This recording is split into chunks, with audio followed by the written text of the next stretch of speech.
Welcome to the Hustle and Motivate podcast. It's half of your host, Will Hawkins. Thank y'all for checking out today's episode. We're going to get right into it. We're respecting the hustle and we're motivating others in the process. Like, share, and subscribe, and we'll see y'all on the next one.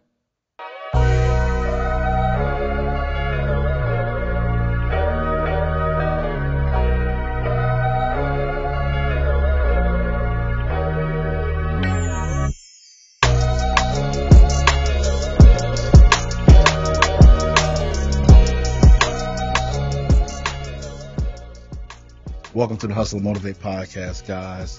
Part one of your host, Marcus. Will. And today we have another special episode. We're going to continue the theme of women empower women in entrepreneurship. And this is a special thing. Very much so. For both of us. We wouldn't be where we are today without this woman. Nope.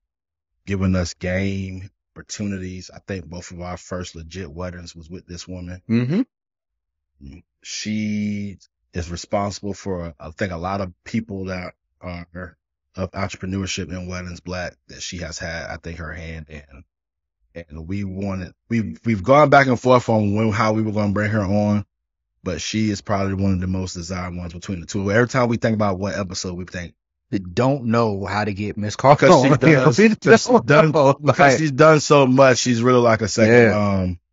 And we want to bring on, how long have you been doing this in this business? 20, 30 years? Since the 8th. An OG, a true OG, Miss Carla Walker. Thank you for being up here. Thank you. I know she don't do cameras. She hates being in front of the camera. Girl, but I'm here. Fun fact, this woman's also responsible for two of my biggest events in my life. She did my rehearsal, my engagement party, and my wedding. And I think I was one of the last ones when she said she's getting the hell up out of here.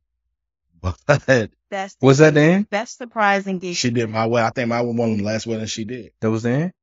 That was on her end. That was one of her swan songs. She was out. So we want to just take the time to give you your flowers and thank you for so much what you've done for us. Like I said, two young kids coming in. I was 27? No, about 26, 21. Yes, I was 21. 26. I'm fresh out of college. He's fired. I had nothing. And nothing. She literally took us under our wings and her wing and literally gave us every bit of the game of this business, the realness of this business, and also taught us that we didn't have to compromise who we were to be in this business. I still have the contract. Yep. I still have the contract. We sat down and rewrote the contract. I still have it. And I still have my PayPal account that she had me set up. I remember my first time really talking to her. We were going to DC for a wedding wire convention, and the whole time in the back seat, Cedric driving, Emer in the front seat, the whole time she gave me every bit of the game and told me everything I needed to do to be successful and told me everything I should not be doing and who I should not be talking to. It was all business. And who had my best interests at heart and who didn't. And she never changed on me ever. Every time I talk to her, she doesn't know she's giving me wisdom. And I love you for that. And I appreciate you for that. I am because of guys like you. That's honest to goodness truth. And lots of someone's poured into me over the years, so I get to pour back into you guys. Eternally grateful for it. So introduce yourself. First of all, I won't put the mic close because I know you don't like to talk. Okay. So introduce yourself to the people in your origin or where you're from. She's a DC girl. So introduce and tell people just a small bit of your journey. Keep going alive. You need that on a shirt. Trademark. It already is. I am Carla Walker. I am from Washington, D.C., Southeast born and raised. If you're from the city, it's Southeast with an F.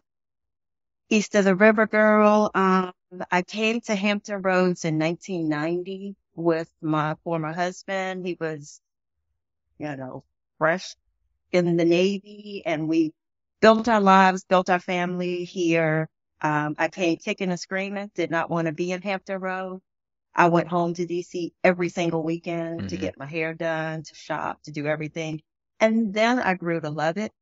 And I can't think of a better place to raise my children. Yeah, you grew to love it, but you stayed to your roots.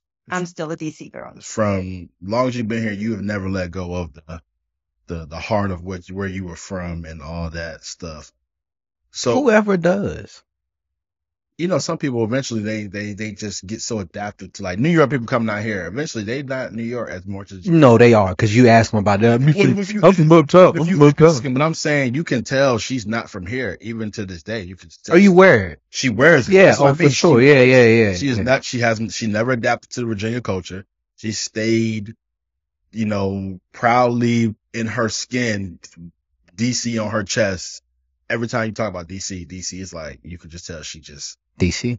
It's a different type of rhythm she bounced to around here. Yeah, there's nothing wrong with Hampton Roads. Absolutely, I've grown to love it. But home, wherever someone is from, is home. It's home. And so I knew when I moved here that I was different and that I would figure out how to work within the area that I was coming to, but I didn't have to give up Who you were. who I am Mhm. and what I still How long have you been an entrepreneur? all my life. When- I have had jobs. I have worked as an employee. I didn't think that went very well for you. But it's a means to And then, Okay. uh-huh. it was always the mindset, gain this knowledge and become one of the best employees you can become, because you know someday you're going to be the boss and you need to know how to manage employees like yourself. Mm-hmm. Being an employee was never my long-term goal. When did you develop that mindset of, I know I'm a boss. I know I'm meant to lead or be marched to my own drum? Because we talk about it all the time. You're the same way. We all have an issue with authority. We all have an issue with being told what to do. Hey, you know what's funny about this? All three of us are air signs. Gemini's room. That's true. That's all three of us are air signs. That's the funniest thing about it. Like, freedom, right? So we all have a sense of freedom. Gotta have it, man. Yeah. So when did you know that, you know what, I'm not meant to. Mm-hmm. That's just, It's really interesting that you asked me that, because just days ago, my youngest daughter, Raven, who you guys know well, she's an entrepreneur as well. We had a conversation about entrepreneurship, business ownership, and she asked me a similar question.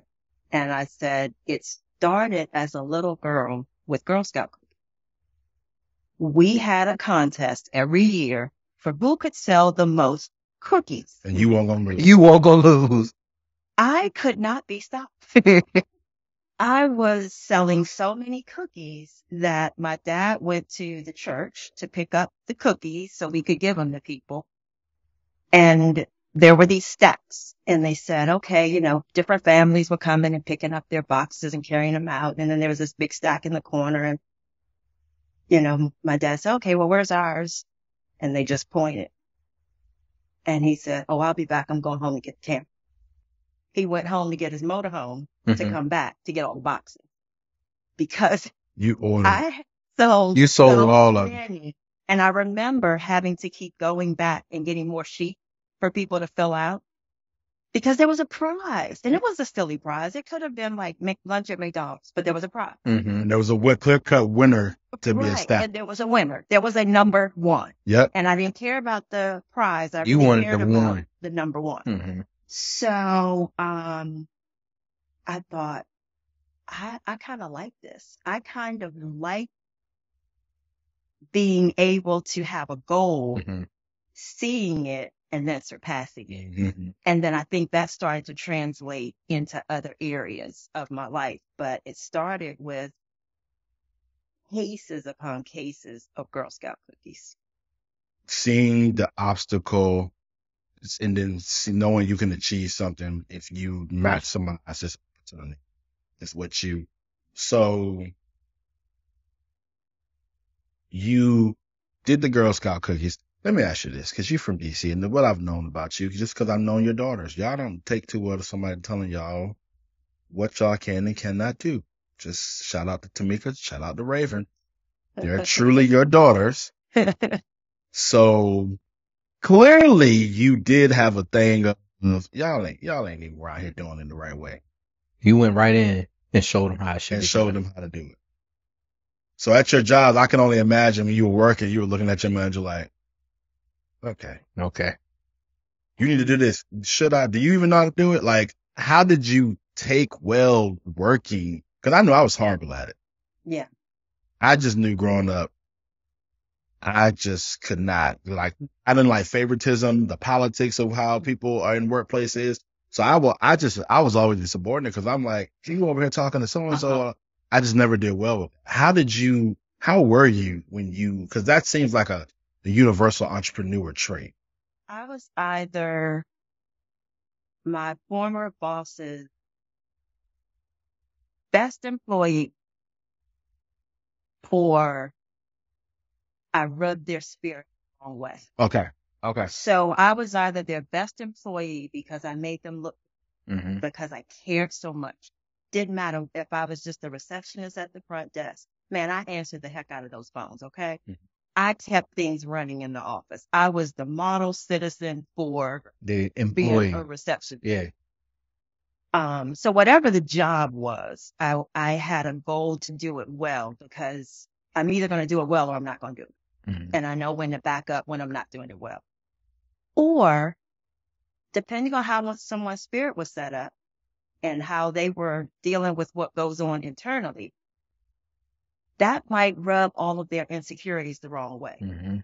Because now they have someone who they consider a subordinate who is doing the daggone thing, and they feel like they're a little bit inadequate.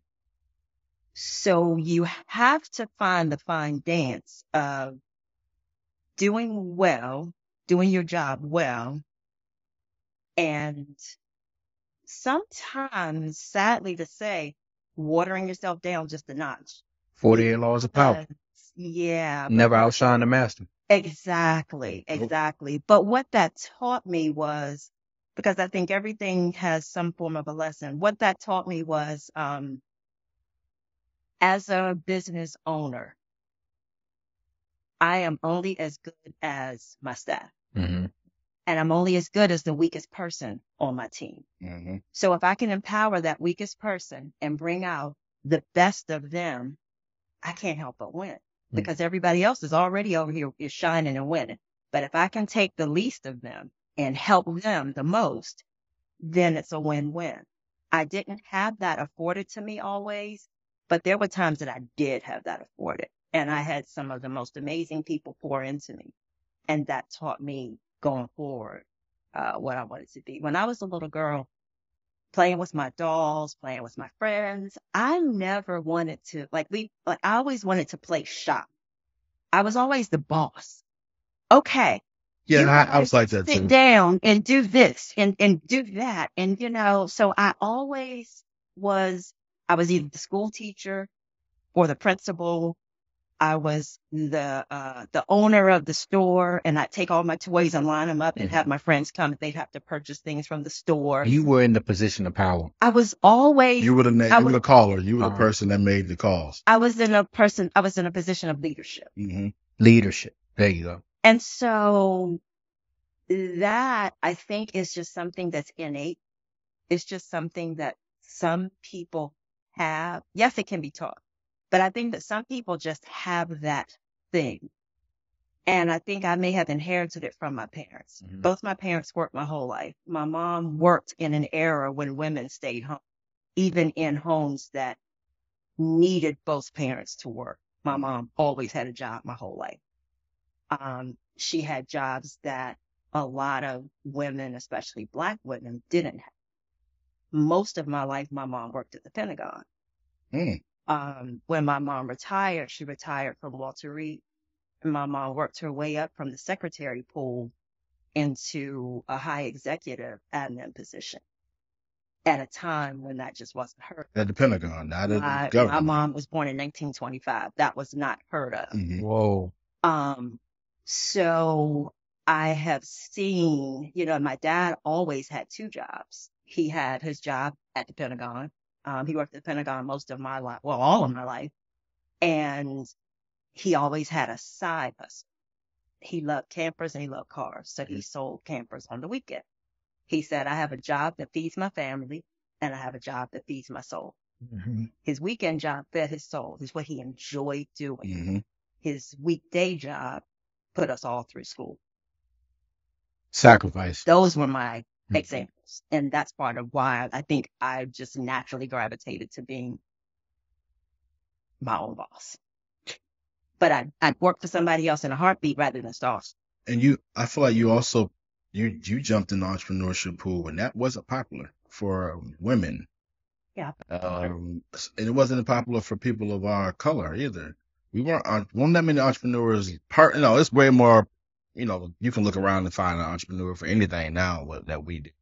But I feel like when you probably were doing entrepreneurship, I can probably see you not being met with the greatest excitement or maybe resistance because of what you look like and you being a woman. When I was in the DC, Northern Virginia area, I worked in Crystal City, a lot of those buildings in and around the Pentagon. I worked for the company that designed and built those buildings in the 80s. And when I got married and moved to Hampton Roads, there was not a big call for commercial designers. Mm-hmm. So I made a huge pivot into residential interior design. And from there, I had the great fortune to work with a woman who I owe so much to, Deanne Miller. Her husband owned Miller Oil. Mm-hmm. And she had a small design firm, a little startup. And she took a chance on me. I was brand new to the area. We met, she hired me, and she said, I see something in you. I don't know what, but I see something in you. And that stuck with me. So Deanne introduced me to the north end of the beach clientele. Ooh. And most of her friends were Jewish, but they loved Christmas, so they would hire us to come and decorate their house for both holidays. And they speak with me on the phone. Not knowing. And they loved me.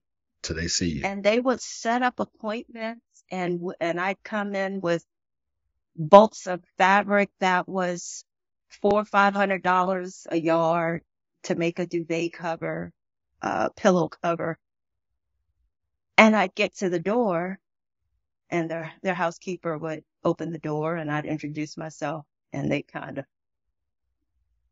like, oh, this is going to be fun. Mm-hmm. The homeowner would either come to the door and be sick and couldn't make the appointment, or the housekeeper would come back to the door and say, oh, something came up and Mrs. So-and-so can't make it. And they sitting right in the house. Uh-huh. So that was fun because I was like, it's okay. It wasn't for me.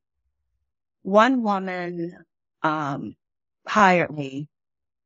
She had just renovated a home on 89th Street north end of the beach. Beautiful home on the water. And she hired me. And she said, you got flair. You have something that people around here don't have. And I said, DC. I'm aware of it. DC. And she said, I just love your whole style, your whole everything. I just love it. She took a chance on me. Well, all of a sudden I'm in high demand because Mrs. So-and-so said I was okay. Mm-hmm. She said, she let me do her house, and now everybody wants Carla Walker to come do their house. Now, at this point, you're still working under Deanne. Deanne. Yeah. Okay. Design Concepts was the company. So now I get to pick and choose whose doorstep I would like to not knock on. Because your schedule is so because I'm tight on schedule.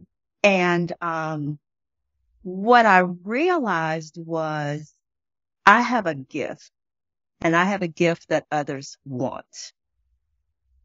And I get to be choosy with my gift. And every bit of business is not great business for me. So from there, I was able to parlay into my own design company. And as much as Deanne hated for me to go, she supported me in that. And I was able to start my own design business, worked with a lot of home builders, doing a lot of the home shows and so forth. But not once in my mind did I ever feel like giving up or thinking anyone had won. I just thought they just don't know yet. Mm-hmm. I have something. They just don't know about it yet. But when they find out, They gonna want it. They're gonna want it. they're going to crave it. Mm-hmm. And that's exactly what happened. And you have to have that kind of confidence within yourself, because what's all out here, the noise, is going to damage your confidence so bad. So you've got to have it inside. And I think that's what the difference between working for yourself as an entrepreneur and being, and not working for yourself, being an employee type. Mm-hmm. And we need all types of cheese in Indians. We need employees. We need employers. Mm-hmm. So I do not discount anyone who is not of the entrepreneurial mindset. But for me, It was always employer. it was always, I've got to do my own thing. I dance to a little bit of a different beat. You guys Mhm. know me personally, Mhm. you know, I just kind of dance differently. And that was encouraged by my parents. They always taught us to dance a little bit differently and don't apologize for it. Everybody else. Yeah. What's going on, everybody? One half of the Hustle and Motivate crew here, Marcus. Thank you so much for watching. Please like, share, subscribe, hit the bell icon, comment. Let us know what you enjoyed about today's episode. Let us know what you didn't enjoy. We look forward to your feedback and seeing you on the next episode of the Hustle and Motivate. What made you get into wedding planning? Always dancing to that different beat. In the 80s, one of my cousins and I, she actually went to fashion design school. I went to interior design school. We took a series of classes in the 80s for what was then an emerging field that was coming up DC? in DC. Okay. It was at Howard University. We took these series of classes and workshops, and they kept talking about emerging industries. I was like, I don't even know what that means. What is who? Let me look that up. Mm-hmm. And one of the ones that stood out to me was event planning and design. And I Design. this speaks to me. Mm-hmm. I have a project management brain. I have a very much a Mhm. type A brain. And I have a love and an innate ability for design. Mm-hmm. I can close my eyes and I can picture a room completed. I have the ability to look at a wall and know what the measurement of the space is without measuring it. It's kind of a party trick for me. So we took these classes and I thought, I don't know what I'll ever do with this, but I'm so intrigued, and it stuck with me forever. As I transitioned out of, but I went to college for architectural interior design with a minor in photography. And as I transitioned out of residential design and into event design and production, Mm-hmm. that really wasn't a big thing yet. So again, I'm always like stepping a little bit on the outskirts of what's about to happen. When did it? Around here, Mhm. Hampton Roads is a little behind most areas. Some areas, Not surprised. In Hampton Roads, it really wasn't a viable, successful career until the late 90s. When I say viable, successful, You meaning you could actually make make a living. a living. A great living at it, I'm sure. Yes. Other states and cities long before. All before. But around here, it was more so, I would say, the late 90s into the early 2000s when it started to take off. And then mid 2000s, it really saw Mm-hmm. everybody with a heartbeat and a pulse Was a plan. was a planner. Similar to what it is now. I mean, talent and experience optional. Yeah. You just do it. Talent and Talent and experience is But she's not lying. She's not lying. That's what everything now, though. I like that. So I really like That's that. with almost every industry. It is, yeah. these days. Talent and experience is optional. Entrepreneurship is one of those words that's starting to bother me, much like yes, healing, narcissism. Yeah. Words that It's we're throwing out are really starting to bother me because we have now such a watered down version of the meaning Mhm. of what it it was. takes Yeah. to be an yes, entrepreneur and yes, thrive in yes. business. So you really can get a box of cards and possibly a business license. And Plan an event and you're a yeah, planner now. you helped your best friend with her baby shower at the VFW and you are a planner. Mm-hmm. I'm not, breaking anybody's heart, I hope, but that's just the truth. No, that is the truth. For those of us who have invested thousands of hours and thousands of dollars Mhm. and thousands of hours away from our families, Yeah. because this is a sacrifice to do what we all do. To me, it's not even about the money. It's the time aspect that you put into it. And for That you'll never you get to back. be able to just step right into it It's hard. and It's very doing hard. something for time into this. Money, education. It's again, it's not about the money to me. It's the, I'm talking about you invested. you've invested education. so much into it. And you won't just, reclaim your time. no, No, You won't. long hours, You will sleepless have nights. someone that will just walk now, right into it. especially for what you guys do. Mm-hmm. You now have someone behind a fabulous cell phone with artificial intelligence Mm-hmm. pretending to put in the hours and the blood, sweat, and tears and sacrifice that you put in. Yep.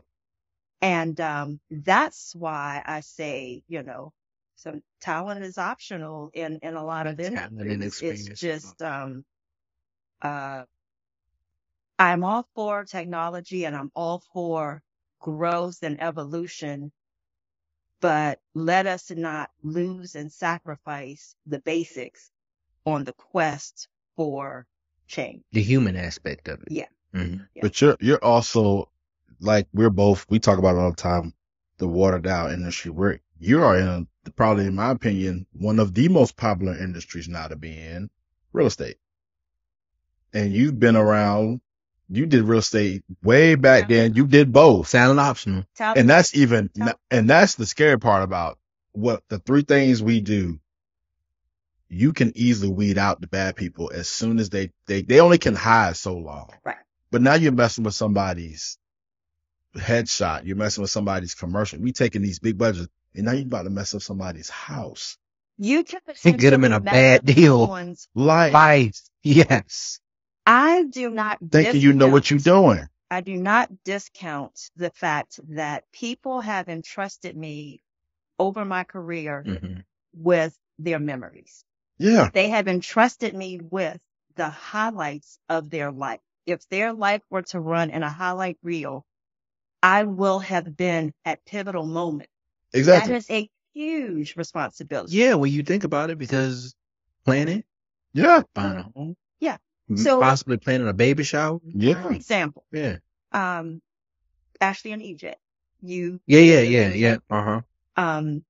They have, they were a couple that we did a wedding together. I did the planning and production and design, and you did the photography. And I also helped them purchase a dream home, Mm-hmm. which I'm now helping them. So. No, I'm helping them rehab and decorate. We just gutted part of the house and it's got put back together and it looks amazing. So I don't discount the fact that I've been there through pivotal moments of their life. The other thing is, so a couple of days before their wedding, his dad passed, family's traveling, and the whole thing was, okay, do we postpone the wedding? We've got to get through this funeral. The funeral's going to be at the church where the wedding is. Like, how do we maneuver? And my first phone call, when they called me, I said, okay, well, first thing we're going to do before we start talking logistics, I'm going to hold the end of this receiver and you're going to hold the end of your receiver and we're going to say a prayer together. Mm-hmm. We're going to put the human part into this, and then we're going to just breathe, because this is out of our control now. Mm-hmm. We can't do anything about this. Now, we ask for guidance and clarity and direction from a power way above our pay grade.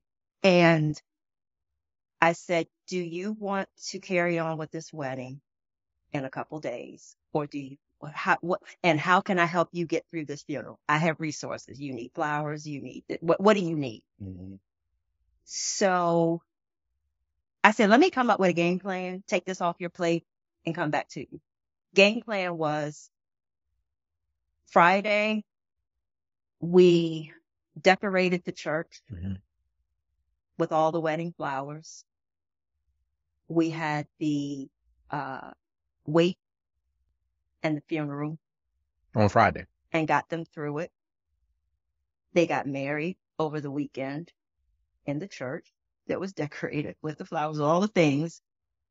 And then we made the wedding reception the most amazing party and celebration of life you have ever seen, to help that family begin to heal and also help two families begin to come together. Mm-hmm. So all this was in the span of 2 days? This was in the span of maybe 4 days, several days. It was in about 4 days or so. Fast forward, last year, same couple purchased their first home with me. Mm-hmm. An amazing home with their 2 little girls and their son. And it wasn't lost on me that I was there for such pivotal moments of their life. Mm-hmm. I met them a year and a half before Dad passed. I had been with them for 18 months planning the wedding. Dad passed. I was there for that. Fast forward, I think they've been married 5 or 6 years, and they just purchased their first home together. So I'm there for that.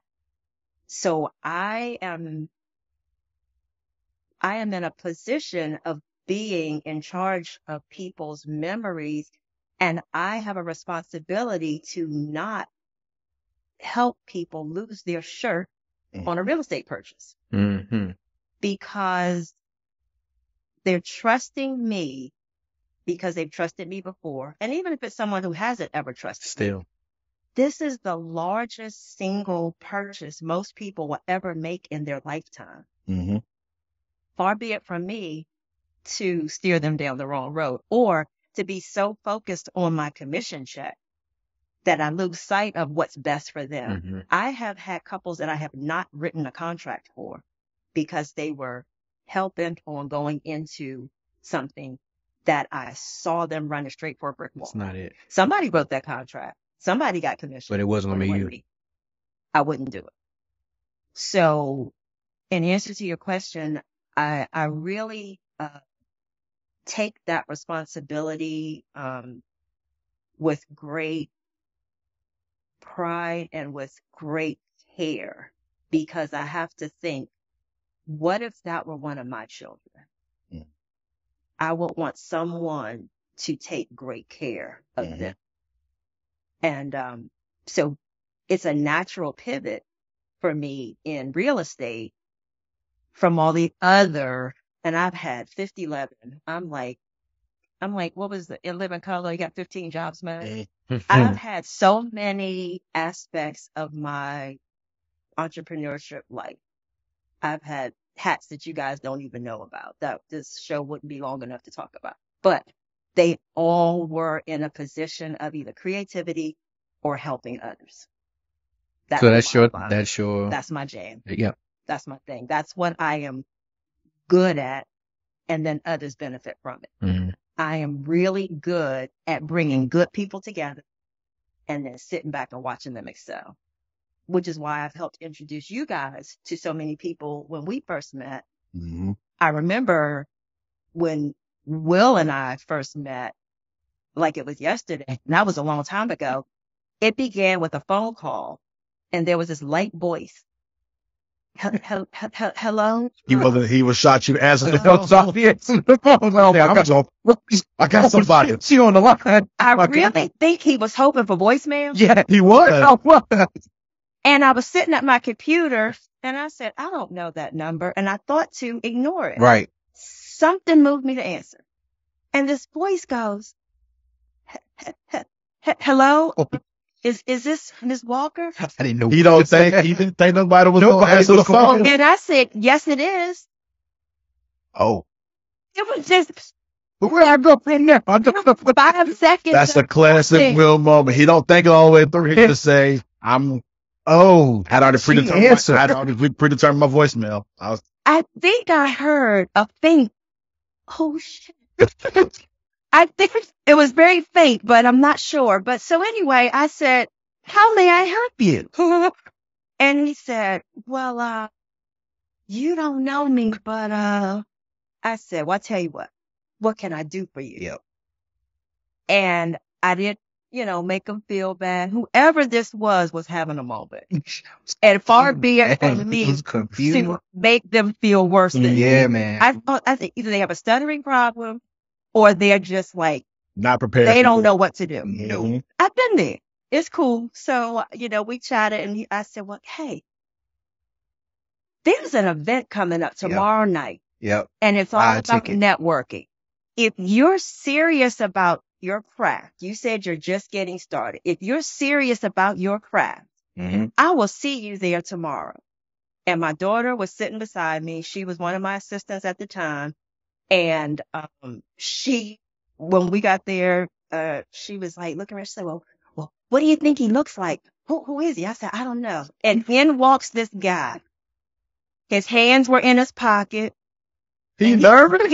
He looked like, I don't want to be here. This is crazy. And my daughter, who's extremely intuitive, she goes, that's him. I think that's him. And I said, oh, it's a teenager. Yeah. And she said, I'm going to go ask him. And she has not a shy bone in her body. Was this Raven? Raven. Yep. She goes, hey, are you where? Yep. And he's like, oh, yeah. Yeah. And she's like, and she grabs him by the arm, and the rest is really history. Yep. From that night forward, we introduced you to everybody you need to know. I told you who to stay away from. Yep. And I'm walking around with cards. Mind you, these cards, I'm like, here, just take the card. Yeah. I said, follow Raven. Yep. She knows no stranger. Yep. Raven took him around. By the time you left, you had a stack of cards and a couple of leads for maybe meeting up for lunch or whatever. And I said, something about him. I said, because the amount of nervous energy that you had on that phone and in that room, and I could tell you were kind of shy, but what you had was courage. And that will take you further than experience when you're first getting going. You had the courage to show. Had you not shown up, I probably wouldn't have answered any more of your calls. Yep. But you showed up and you made the best of a situation that was terrible. Were not and prepared for it at all. He was just like, I don't like people. Why are they talking to me? Yeah. I just want to melt into the wall. And I paired you up with the most extroverted person, Raven, and she took you went from person to person to person, and she specifically introduced you to other photographers and other planners. Yep. And from there, next thing I know, Dawn, Miss Michelle that night. Emer. Yep. I can't remember. I think Mike Dragon might have been there. Yes. Yep. I met Mike too. Yeah. Mike Dragon. Yep. So what that told me was you had what my dad used to say, moxie. You had something that would take you where you didn't have a long resume. You had I'm gonna do this. Sometimes having no choice is the best thing for you. I have learned my greatest lessons in my darkest moments. Yeah. And I think they are a necessary part of success. Because while you're down there having your pity party, you're wallowing in the pits of the cave and you're just swatting bats and you're just like, oh my God, everybody's against me and this isn't working. When you finally come out and the sunlight burns your eyes and you're like, oh my God, this is amazing. I'm doing so well. on the moments when you're doing so well, You think back. you kind of sometimes forget what the climb and struggle was Mhm. until you hit another moment of climb and struggle. But at the same time, without the necessary downfalls, none of us would be sitting here having this podcast or being as great as we are. They're a necessary evil to success. Yes.